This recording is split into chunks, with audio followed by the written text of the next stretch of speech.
உங்ககிட்ட கொஞ்சம் பேசணும். அப்புறம் பேசலாம்டா. இல்ல இப்பயே பேசணும். என்ன பேசுனா? எல்லா கோயிலையும் பிச்சை எடுக்கிற மாதிரியே கனவு வருது. டாக்டர் இருப்பாரு, அதுக்கு பணம் பைனான்ஸ் இருப்பாரு. ஏன் நீங்க யாரு? நான் இந்த தியேட்டர் ஓனர். நான் யாரு? கண்ணாடி இருப்பாரு. சார் இந்த தியேட்டர்ல நான் யாருன்னு கேட்டேன். மேனேஜர் மாதிரி. அப்படின்னா வேலைன்னு ஒண்ணு பாக்குறேன்ல. ஆமா. அதுக்கு சம்பளம்னு ஒண்ணு தரணும்ல. ஆமா. அதை கொடுக்க ஐடியா இருக்கா இல்லையா? இப்படி உட்காரு சார். இந்த கால்குலேட்டர் எடுத்து கையில வச்சுங்க. Good respect. உன் தகுதிக்கு நீ என்ன சம்பளம் எதிர்பார்க்கிற? 2000. காலையில டிஃபன் 5 ரூபாய், மத்தியான அளவு சாப்பாடு 20 ரூபாய், ராத்திரி டிஃபனுக்கு மறுபடியும் 10 ரூபாய், ஒரு நாளைக்கு 35 ரூபாய் ஆகுது. மாசத்துக்கு என்னதுன்னு கணக்கு போடு. 1050. 1050 ரூபாய். அப்புறம் நீ இந்த தியேட்டர்லயே படுத்து எந்திரிச்சு குளிச்சு கக்கூச நார் அடிச்சு வீடு மாதிரி பந்தா பண்ணிட்டு இருக்கிய.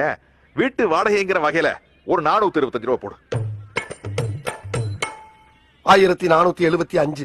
அப்புறம் கேன்டீன்ல நீ குடிக்கிற ஓசி டீ, ஓசி காஃபி, அப்புறம் திருடி திங்கிற பாப்கார்னு, இந்த கணக்குல ஒரு 250 ரூபாய் போடு. 1725. அப்புறம் நீ ஓசியில முடி வெட்டுறதுக்காக சலூன்காரன் குடும்பத்தையே கூட்டிக்கிட்டு வந்து டிக்கெட் வாங்காம படம் பார்க்க வைக்கிறியே, அந்த கணக்குல ஒரு 300 ரூபாய் போடு. 2025. நீ என்ன சம்பளம் எதிர்பார்த்த? 2000.